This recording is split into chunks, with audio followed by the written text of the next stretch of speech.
Hi, this is a small little workflow tutorial for RhinoSpatial. RhinoSpatial is a Grasshopper plugin for working with site context directly in Rhino.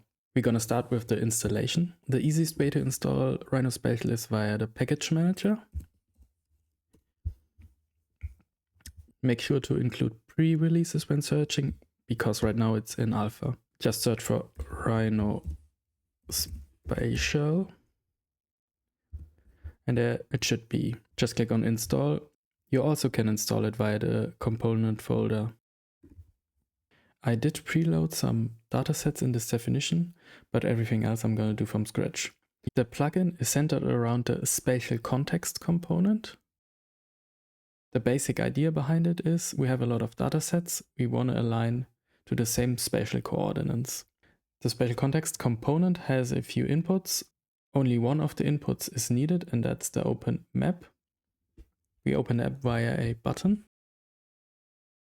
Other inputs like use absolute coordinates or reference URL are not needed. By default, the RhinoSpatial component loads everything near the 0,0 point of Rhino, because Rhino works best around the 0,0 point, but you might want to use the absolute coordinates, and for that we have the Boolean toggle here. Another helpful input is the reference URL. For example, I can choose this WFS layer here as a reference URL, and then the map that's gonna load is preloaded around the same area this dataset is preloaded. So to select our area now, we're just gonna click the button.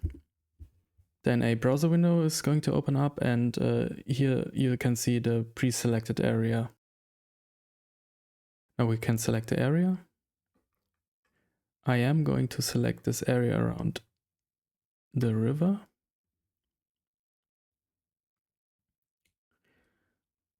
You can resize afterwards. After you've selected the area, you can just close the window. Now we have loaded the spatial context. If we now want to load the vector data here, we're gonna need the load WFS component. It can load a few different file types, some local, some URL. As I said, you don't really need the reference URL, so you can disconnect it right now. Usually vector datasets have a few layers, and for that we have the list layers component. In this case, we want to list the vector layers, which is the list WFS layers. I know that there's just one layer in there, which we can see if we add a panel. You only see the one layer. So we just can connect the layer and the WFS URL. The last thing we need is just the spatial context component. And now it did load all the vector data around the area we selected. Next, I want to load in some WMS data. In our case here, it's an aerial image. For that, we need the load WMS component and a list WMS layers component. I know for a fact that this link has a few layers in there, so we can look at them via the panel. We want to select layer 5, or rather layer 6 here. We're going to do this via the list item component and a number slider. We can now connect the layer. You can only ever load one WMS layer. For the vector layers, you can load as many as you want via just one component. Then we need to connect the URL and, of course, the most important, the spatial context component. And there we have a aerial image aligned to the vector data. Next, I want to load some GeoTIFF files. For that, I'm going to disable the aerial image here. The GeoTIFF component up here expects a local GeoTIFF file. It's pretty easy, just connect the local file via a file path component. And of course, we need our spatial context again. And there we have it loaded in. One thing, of course, is that it only loads geo-referenced GeoTIFF files. If it can't read the EPSG data, we can't really put it in the right spatial context. Next, I want to load some terrain data. For that, we need to load a terrain component. The load terrain, of course, needs the spatial context. The load terrain component has some fallback data. As you can see, it's not that fine, but it also accepts a few data sources. For example, WCS URLs, local DEM files, and a few more just basic point clouds. You can always read up in the GitHub what it can load. And I did prepare this URL here, which should be a bit better data. There we go.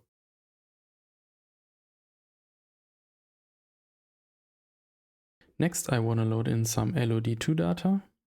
There we have a few options again. We have the WFS LOD links. We can load in some CityGML or CityJSON data. In general, most LOD2 data in a zip folder can be loaded in. For loading in the LOD2 data, we need a LOD2 component. We need the source data. We can select a layer here, but we don't need to. And of course, we need a spatial context. This might load a bit. And there we have it, the LOD2 data is loaded in. It took a fairly long time to load in. And now we can work with it, of course. For example, we can bake it.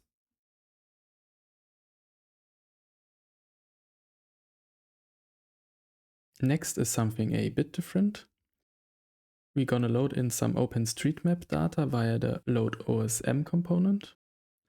The OSM component loads in OpenStreetMap data via the Overpass API. So the only thing you really need is the spatial context component. Also, you need to select what things you want to load in via a Boolean toggle. I want to load in all the data, so I'm going to select true and just select all of the things. And now we just need to connect the spatial context component.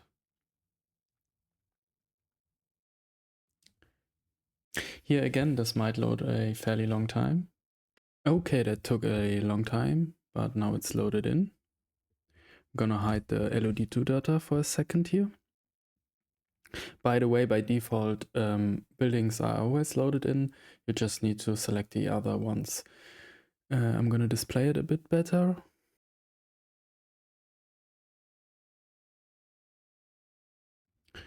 And there we have it displayed a bit better.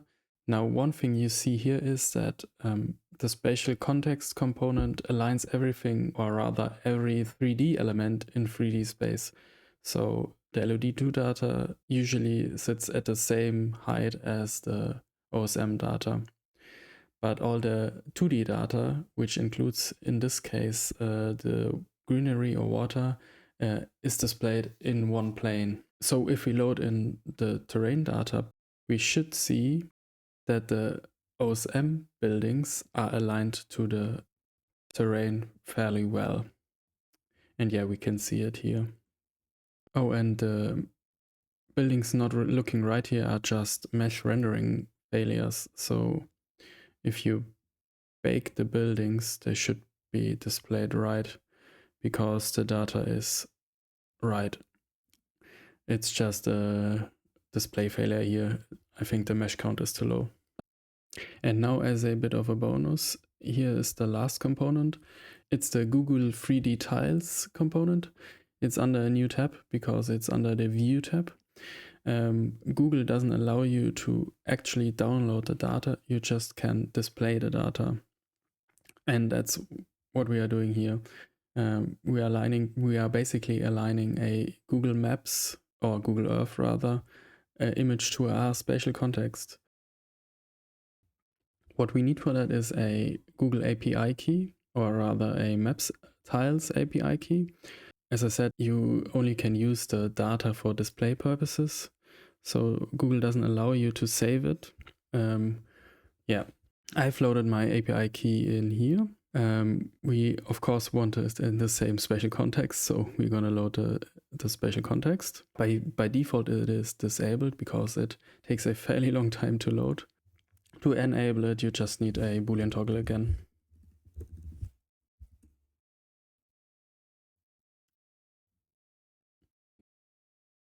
That is loaded in. As you can see, it is a bit buggy. Sometimes you need to reselect the spatial context because right now it only loads half. I clearly need to work a bit more on it. Let me turn off the preview here. You can see there's not a lot selected here. You can try to rerun it, or usually it just helps to reselect the area. And by the way, baking doesn't really work. Like, you can click on it, but it doesn't bake anything.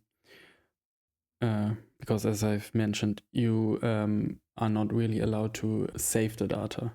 You can only display it and look at it in like the context. In this case, you might want to see if something you have modeled is aligned to it, or rather what it would look like behind the things you have modeled. Yeah, and that's basically all the functionality.